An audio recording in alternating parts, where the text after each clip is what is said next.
আসসালামু আলাইকুম রহমতুল্লাহি ওয়া বারাকাতুহু। সম্মানিত দর্শক, বাংলাদেশের অমর কথাশিল্পী জনাব হুমায়ুন আহমেদ, মরহুম হুমায়ুন আহমেদের স্ত্রী অভিনেত্রী শাওন নানা কারণে আলোচিত, অনেকের কাছে বিতর্কিত এবং বিগত আওয়ামী লীগ সরকারের একেবারে সর্বশেষ পার্লামেন্টে সে নারী কোঠায় তিনি সংসদ সদস্য মনোনীত হয়েছিলেন। তো এটা তার জন্য প্রথম নয়, তার মা তহুরা আলী তিনিও সংসদ সদস্য ছিলেন। শাওন হঠাৎ করে এই জুলাই মাসে এসে সে একটা ফেসবুকে স্ট্যাটাস দিয়েছে। স্ট্যাটাসটির ভাষা সঙ্গত কারণে সাংকেতিক। তিনি সিডিআই বলে, জুলাই সিডিআই বলে ব্যঙ্গ করার চেষ্টা করেছেন। এখন এই যে সিডিআই শব্দটি, এটি যে শাওন বলেছে নট লাইক দ্যাট, বা এটি যে আপনি যদি সিডিআই বলেন হুন্ডা সিডিআই বা অমুক অমুক, এই কথাগুলো আমরা জানি, কিন্তু এই যে জুলাইয়ের সঙ্গে যখন সিডিআই শব্দটি শাওন ব্যবহার করলেন, এটা নতুন কোনো শব্দ নয়। বহু মানুষ অহরহ গত 1-1.5 বছর ধরে এই কথাগুলো বলছে। এমনকি যারা জুলাই আন্দোলনের সঙ্গে সম্পৃক্ত ছিলেন, প্রথম সারির অ্যাক্টিভিস্ট ছিলেন, তারপর এই জুলাই আন্দোলন গণ অভ্যুত্থানের নেতারূপে তাদের যে স্যাক্রিফাইস, সীমাহীন স্যাক্রিফাইস, এই মানুষগুলো এখন জুলাই নিয়ে নেতিবাচক কথা বলছেন বিভিন্ন কারণে। প্রথম কারণ হলো জুলাইকে ঘিরে যে স্বপ্ন ছিল, সেই স্বপ্নটি তছনছ করে দিয়েছেন ডক্টর মোহাম্মদ ইউনূস এবং তার যারা সহযোগী তারা সবাই মিলে। দ্বিতীয়ত হলো এই জুলাই আন্দোলনের যারা প্রথম সারির নেতারূপে ক্ষমতার ভাগ নিলেন, যারা সত্যিকার আন্দোলনকারী, তারা মনে করছেন যে এরা সত্যিকার অর্থে নেতা নয়, এরা বেশিরভাগই আত্মসমর্পণকারী। তারা ডিবি হারুন যখন তাদেরকে ধরে নিয়ে গিয়েছিল, তখন তারা সবাই সেখানে গিয়ে আত্মসমর্পণ করেছিলেন, তাদের আত্মীয় স্বজন বিবৃতি দিয়েছিলেন এবং তারা আন্দোলন প্রত্যাহার করার জন্য লিখিতভাবে ঘোষণা দিয়েছিলেন। ঠিক সেই সময়টিতে যখন আন্দোলন একেবারে বন্ধ, ঢাকা বিশ্ববিদ্যালয় স্তব্ধ হয়ে গেল, পুরো বিশ্ববিদ্যালয় খালি, সারা দেশে কারফিউ, ঠিক সেই সময় কোথা থেকে যেন রণ উন্মাদনা শুরু হয়ে গেল রামপুরাতে, বাড্ডাতে, মেরুল বাড্ডা, এরপরে কুড়িল বিশ্ব রোড থেকে শুরু করে উত্তরার বিস্তীর্ণ অঞ্চলে। মূলত এখানে আসলে আন্দোলনটা দানা বেঁধেছে। এরপরে চূড়ান্ত পর্যায়ে এই কয়টা এলাকার বাইরে গিয়ে মূলত মোহাম্মদপুর এলাকা উত্তপ্ত হয়ে ওঠে, ভীষণভাবে উত্তপ্ত হয়ে ওঠে। এবং এই যে আন্দোলন যখন তুঙ্গে, আমি একেবারে বিশেষ করে আমি বলবো যে জুলাই মাসের শেষ সপ্তাহে, কিংবা ধরুন আবু সাঈদ যে নিহত হলেন, সেই দিনের ঘটনা আমার স্পষ্ট মনে আছে। তার সেই গুলির দৃশ্য যখন প্রচারিত হলো, আমি একটা স্ট্যাটাস লিখেছিলাম আবু সাঈদ উপলক্ষে, এবং ওটা লিখতে গিয়ে আমি বহুক্ষণ কেঁদেছিলাম। এত কান্না আমার কখনো আসেনি, একা একা আমার রুমের মধ্যে বসে। এবং ওই যে আবু সাঈদকে নিয়ে যে স্ট্যাটাসটা দিয়েছিলাম, আপনারা যদি পড়েন আশা করি আপনাদেরও কান্না আসবে, আবেগপ্রবণ হয়ে পড়বেন। তো এরকম জুলাইতে যার অবস্থান থেকে কন্ট্রিবিউট করেছেন, তারা প্রায় সবাই হতাশ। অন্যদিকে জুলাইতে যারা সুবিধা লাভ করেছেন, গাড়ি কিনেছেন, বাড়ি করেছেন, পদ পেয়েছেন, পদবি পেয়েছেন, আরো অনেক কিছু, এবং এখন যে সকল থলের বিড়াল বের হয়ে আসছে, এতে করে এই আন্দোলনের যারা মাস্টার মাইন্ড বা এই আন্দোলনের যারা নেতা হিসেবে সম্মুখ সারিতে আছেন, দৃশ্যপটে আছেন, এবং ডক্টর ইউনূস যাদেরকে ব্যবহার করেছেন দাবার গুটি হিসাবে, তো তাদের ব্যাপারে আপনার যে অনুভূতি, বুকের উপর হাত দিয়ে বলেন তো, আপনি এদেরকে যদি একা একা পান, তাহলে আপনি আপনার অনুভূতিটা কিভাবে প্রকাশ করবেন, কি বলবেন তাদের কাছে? আবার অন্যদিকে যেটা হলো যে গত 2 বছর ধরে আমাদের এই সমাজে যে সকল গালি, যে সকল গালাজ, এগুলো অনেকটা মানুষের পোশাকের মতো হয়ে গেছে। মনে হচ্ছে যে জুলাই যোদ্ধা সে যদি একটু গালি না দেয় তাহলে বোধ হয় তার যে যুদ্ধ সেই যুদ্ধটা পূর্ণতা পেল না। মুক্তিযুদ্ধের সময় যেভাবে একজনের হাতে একটা হাতিয়ার ছিল, একজনের হাতে একটা পতাকা ছিল, মানুষের কণ্ঠে স্লোগান ছিল, মুক্তিযোদ্ধাদের কণ্ঠে স্লোগান ছিল, কিছু অত্যন্ত জনপ্রিয় গান ছিল। এই সামগ্রিকভাবে মনে হতো যে এটা মুক্তিযুদ্ধ। নেতা ছিল বঙ্গবন্ধু, গান ছিল আমার সোনার বাংলা থেকে শুরু করে এরকম অন্তত 20 থেকে 25টি বিখ্যাত কালোজয়ী গান তৈরি হয়েছিল যেগুলো মুক্তিযোদ্ধাদের মুখে মুখে ফিরত। সেখানে টেলিভিশনের অনুষ্ঠান ছিল না, কিন্তু রেডিও, বিবিসি ছিল, স্বাধীন বাংলা বেতার কেন্দ্র ছিল, এম.আর. আখতার মুকুল ছিল, চরমপত্র ছিল, এক অসাধারণ উপাখ্যান।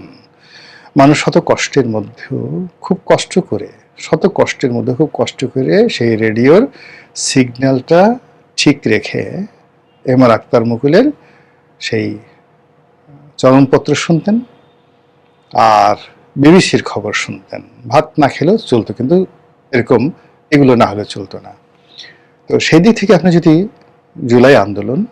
এই জুলাই আন্দোলনের কতগুলো ন্যারেটিভ চিন্তা করেন, সেই ন্যারেটিভে একেবারে প্রথম সারিতে চলে আসে কোনো গান নয়, কবিতা নয়, গল্প নয়, গালি, অশ্লীল অশ্রাব্য গালিগালাজ। যে মুখগুলো চলে আসছে, যে চেহারাগুলো, যে সুরতগুলো, আকৃতিগুলো, কথাবার্তাগুলো, অঙ্গভঙ্গিগুলো, এগুলো 2024 সনের জুলাইয়ের আগে আমরা বাংলাদেশে দেখিনি। এই মানুষগুলিকে আমরা দেখিনি। এই ধরনের মানুষ কেমন যেন এক অদ্ভুত প্রকৃতির মানুষ।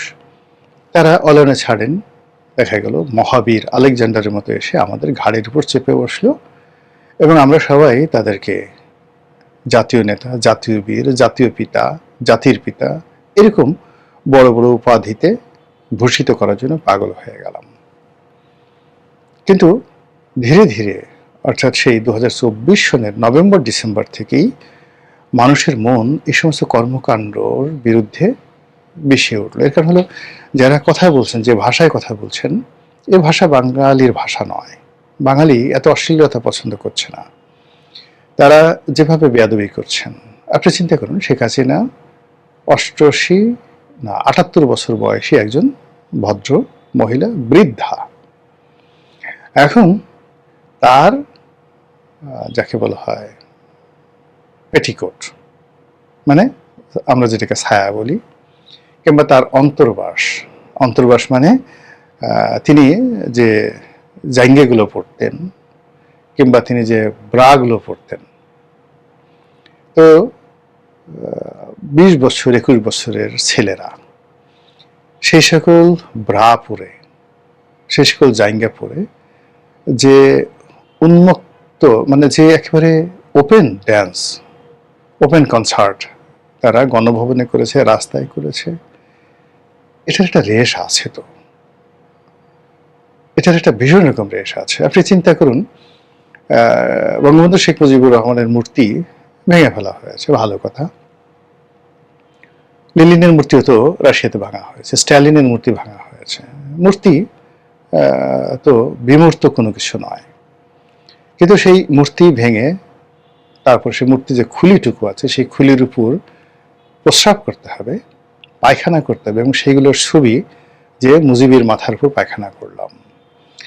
আপনি কি মনে করেন এগুলোর একটা ইফেক্ট আছে না? অবশ্যই একটা সাইড ইফেক্ট আছে, এবং সেগুলো গত 2 বছর যাবৎ ক্রমাগত চলতে এবং মুক্তিযুদ্ধের বিরুদ্ধে ন্যারেটিভ, মুজিব চোর, মুক্তিযোদ্ধারা চোর, মুক্তিযুদ্ধ হয় নাই, একটা প্রতারণা, এই যে ন্যারেটিভগুলো তৈরি হওয়ার ফলে এই মুক্তিযুদ্ধের পক্ষে যে সমস্ত লোকজন, হয়তো অনেকে মুক্তিযুদ্ধ করেনি, কিন্তু বাবা করেছে, দাদা করেছেন, বা দাদার বাবা করেছেন, এরকম চতুর্থ জেনারেশনের ছেলেরা, মেয়েরা, যাদের বয়স এখন হয়তো 13, 14, 15 বছর, যারা টেকনিক্যালি ভেরি সাউন্ড, ফাইন্যান্সিয়ালি আরও সাউন্ড, ইন্টেলেকচুয়ালি দেশের বাইরে সব খবর রাখে, তারা এই পুরো সামাজিক মাধ্যমটিকে এখন মুক্তিযুদ্ধের প্রো লিবারেশন ফোর্স হিসাবে এতটা শক্তিশালী করে ফেলেছেন যে গত 2 বছর যারা রাজত্ব করেছিল তাদের কোনো পাত্তাই নেই এখন। আর অন্যদিকে নেতিবাচকতা আছে। তো যাই হোক, যখন আপনি দেখবেন যে মূল শক্তির সাথে পারবেন না, আদর্শের সাথে পারবেন না, তারপরে প্রতিপক্ষের যে জবান আছে তার সঙ্গে পারবে না, তখন সবচেয়ে দুর্বলতম জায়গাতে মানুষ আঘাত করে। গালাগালি এমনিতেই একটা দুর্বলের হাতিয়ার। তো সেক্ষেত্রে অভিনেত্রী শাওন, একে তো রমণী, তার উপর বিধবা, এরপরে আমাদের এই সমাজে না অর্থ না বিত্ত, ঠিক কোনো দিক থেকেই আপনি মানে তাকে যে আপনি কাউন্টার করবেন সেরকম না।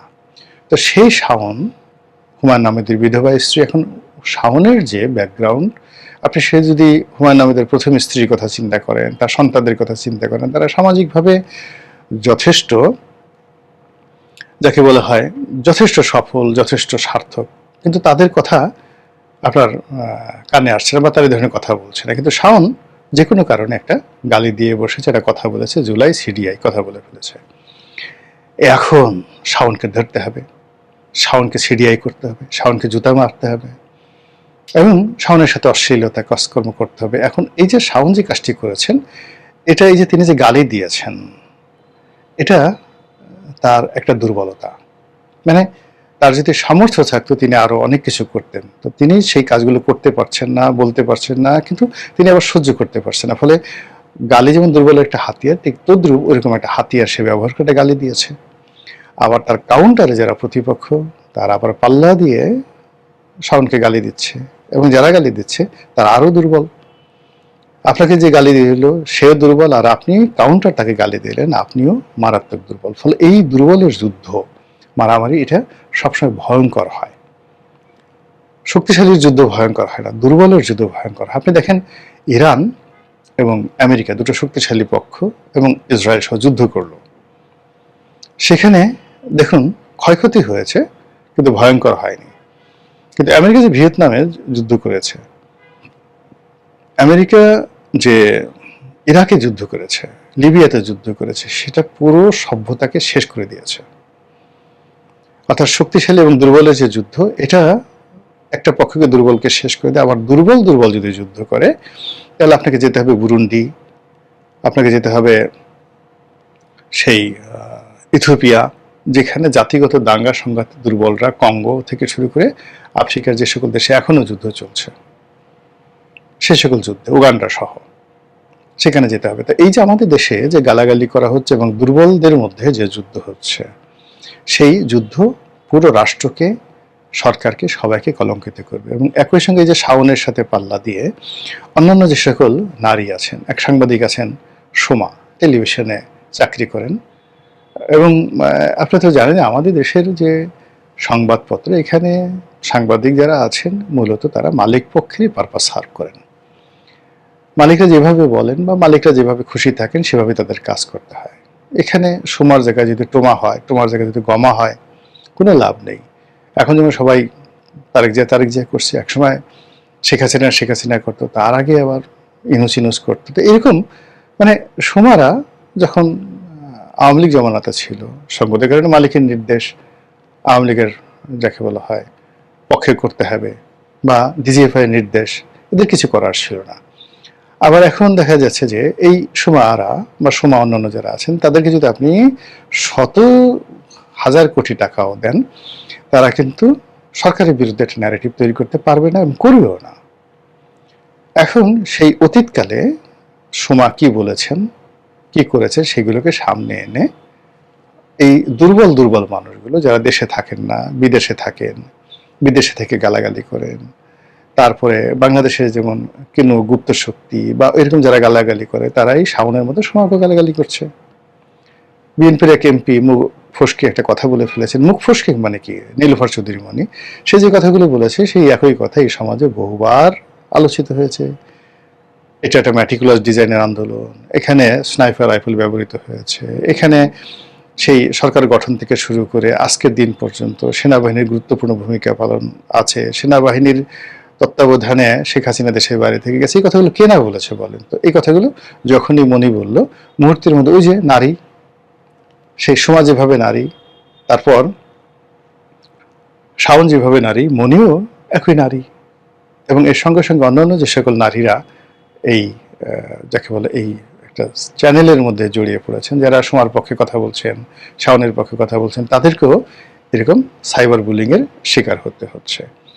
ঘটনা যাই হোক না কেন, পরিস্থিতি মূলত আপনি অশ্লীল যে সমাজ, অশ্লীল যে চিন্তা, অশ্লীল যে কর্ম এবং দুর্বলের যে যুদ্ধ, এটি কেবলই মাত্র দুর্গন্ধ ছড়ায়।